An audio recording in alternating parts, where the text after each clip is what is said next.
Galactic warfare is defined by the ebb and sway of tech, honor, and tactics. Well, it was.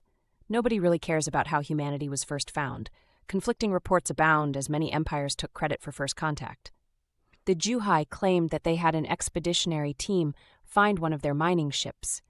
In the same way the Juhai carry on, they tell the tall tale of how they won the humans' trust in a game of light play, using the spotlights on their craft to convey messages.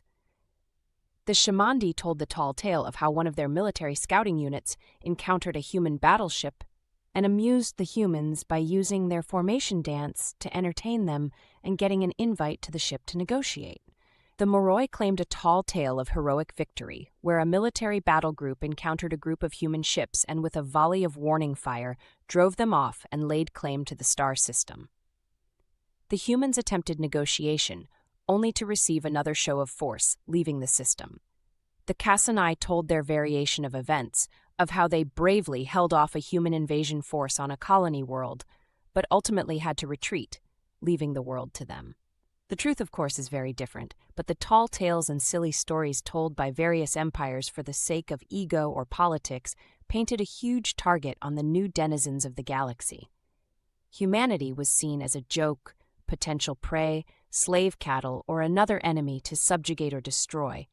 And within months of their initial encounter, humanity came under attack. Unfortunately for their would-be conquerors, humanity seemed to be freaks of nature of the worst kind. A trick by the gods, an abnormal mutation, the physical manifestation of eldritch demons? Who knew, really? Everyone in the galaxy remembers that day. The day of ignorance, the day of heresy, the day of madness, the day of meh. This was basically a Moroi invasion fleet attempting to take a human colony world. Standard procedure, standard fleet. They entered the star system, broadcasted a glorious message of conquest and domination, and were promptly ignored. Humans blocked their radio transmissions and carried on as normal. The Moroi, of course, decided to open fire on the nearest human warship, only to have that human warship completely ignore the attack. An assault with a mixture of plasma and laser fire that would have turned any ship of any size into a puff of superheated slag was just ignored. The entire fleet directed its weapons to the planet, only to notice their planet-killing superweapons simply dissipated harmlessly against the planet's shield. What happened after that is unknown. The Moroi said that humans launched a vicious assault that they barely escaped with their lives. The humans say they just minded their own business until the whiny bitches buggered off when they got too bored. Either way, the Moroi fleet returned with minor damage and several ship losses, and the humans reported no casualties or even damaged paint. The Shamandi engaged humanity as well, this time using a cloaked scout fleet that managed to engage deep into human territory.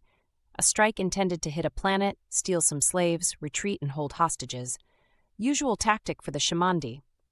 This assault failed as the planet's shield was online and the ship disintegrated against it. Records show the humans, thinking no sapients would be that stupid, failed to see the cloaked ships attempting to attack them and were not aware of the attacks.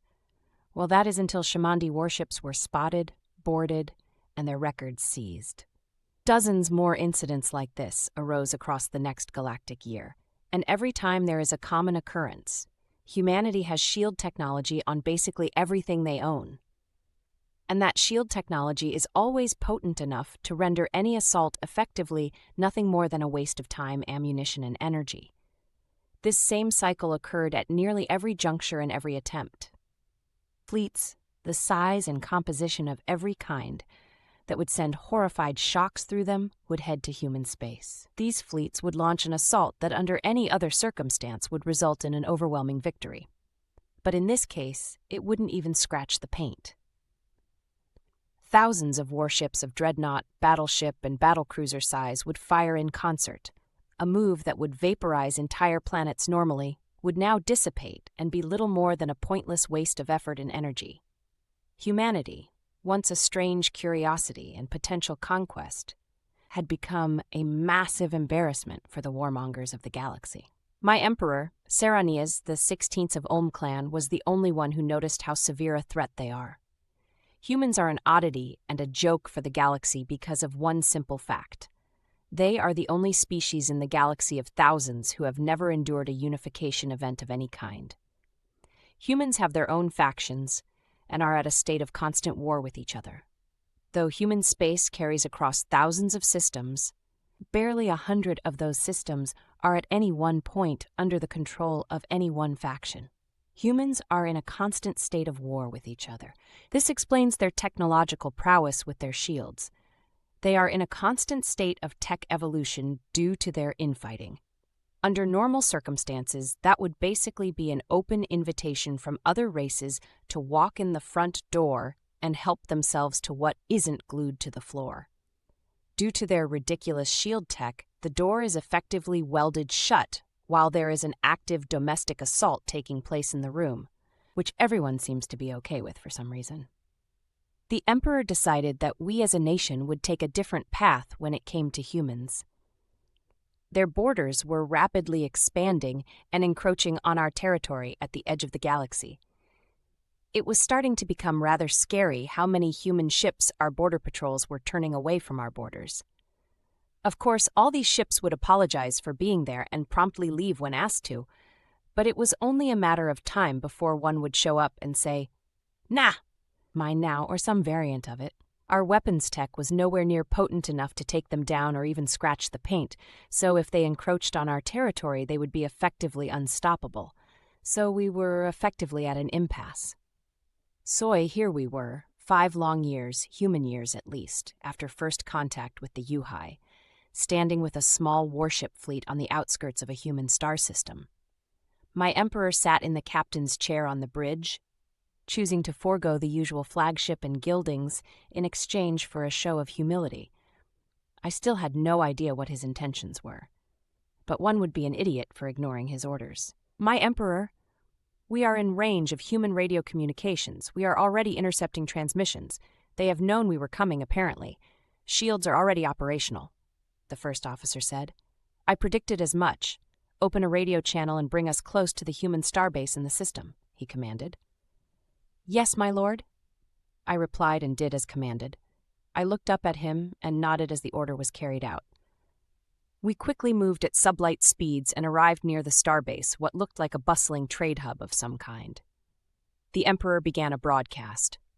"To any human who hears this message, I am Emperor Saranis the 16th of Ulm clan, and I have a message from the Saranai Imperium. I am not here to supply an ultimatum or declare war. I would simply like to talk to you about something. May we please come in and talk in person?" All of us had a double take, as humans would call it, and wondered what the hell he was up to. A response was heard immediately. "I am Admiral Navarro Quinn. Proceed to Bay 14 through 28. They are indicated by yellow flashing lights. Please watch your step." The Emperor nodded at us and snapped his long pink fingers. We wordlessly carried out his orders, and our entire fleet docked with the station. The Emperor, along with myself and several guards, walked out the ship and into the station where a swarm of eyes and heavily armed soldiers were waiting for us. The human admiral was waiting there along with his own contingent of officers. "Welcome to Atlantis Station. What can I do for you?" "I am receiving repeated reports of your human ships, scout fleets, and mining vessels encroaching on our border to the southeast of your space.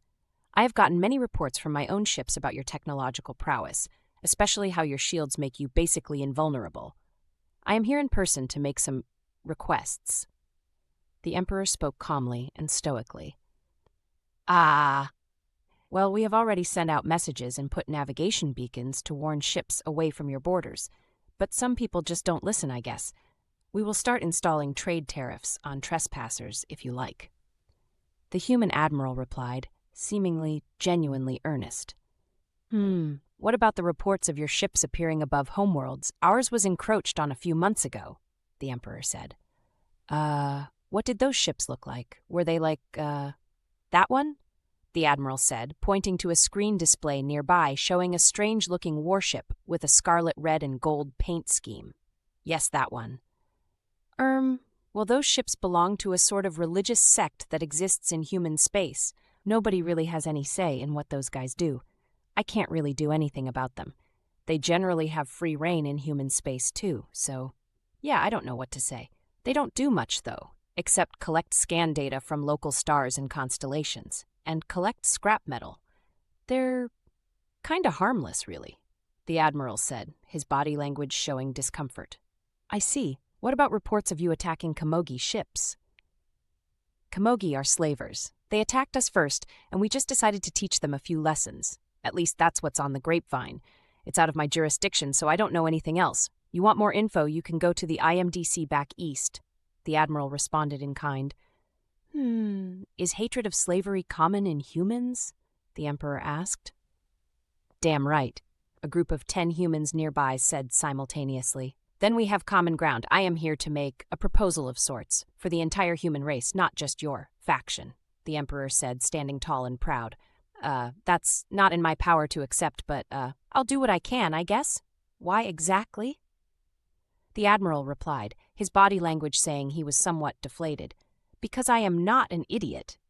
Apparently, unlike my contemporaries and my subordinates, I'm the only smart person in the room. We encounter a race with tech so ridiculous they have shields that can completely ignore planet-killing superweapons. Then this same race is found to have this same tech in nearly every place you can put it, from planets to personal shield units for soldiers. Now you notice how these creatures are fighting each other. At first, you laugh, because it's very stupid for a race to be fighting itself so much. But then you notice this same species with the hideously overpowered shield technology is using weaponry that can overpower the aforementioned shield technology, because you notice that in these civil battles their ships actually explode. A dumb person would say, "Fah! Silly humans!" But I'm smart. So my only response is, if their shields are so powerful, how powerful do their weapons have to be to get through them? The Emperor calmly spoke. Oh shit. Was my only response as the reality of the situation hit me like a cudgel. Oh shit, indeed. Apparently, I was the only one smart enough to notice that small detail. The apparently tiny, small, imperceptible detail that these humans possess some truly absurdly powerful weaponry, the likes of which we would never want to ever encounter in battle. So I am in fact here to provide an avenue for a way for us to avoid any further incidents in the future, as I do not want your solar system exploding superweapons anywhere near my own systems. The Emperor said, still calm and stoic. That's fair, I suppose. But then, humans hate slavers. Humans are actively warring against slavers. So are we. It seems the more I look into humans, the more in common we have with them than they apparently have with each other. For example, food. Humans have this thing with food, where they actively enjoy turning mundane things into edible masterpieces. So do we, the Emperor said. Huh, cool, the Admiral replied, seemingly unable to figure out what to say. So, I have decided, for the good of my people, seeking out a permanent alliance with humanity would be the best course of action moving forward. We can sort out the details later. For now, this will do, friend, the Emperor said, and extended his hand in what the humans called a handshake. Sounds good to me. Any objections? The Admiral said, and asked the crowd. A resounding, "No objections, sir," was heard from the crowd. There you have it, he said, and shook the Emperor's hand. That's more than what I was hoping for, the Emperor said, breathing a sigh of relief. So tell me, what's this I hear about slavers? The human Admiral said, and an aura of sinister malice suddenly began to surround him. So much of a sinister malice it caused the Emperor and his retinue to become a bit more terrified than we were already.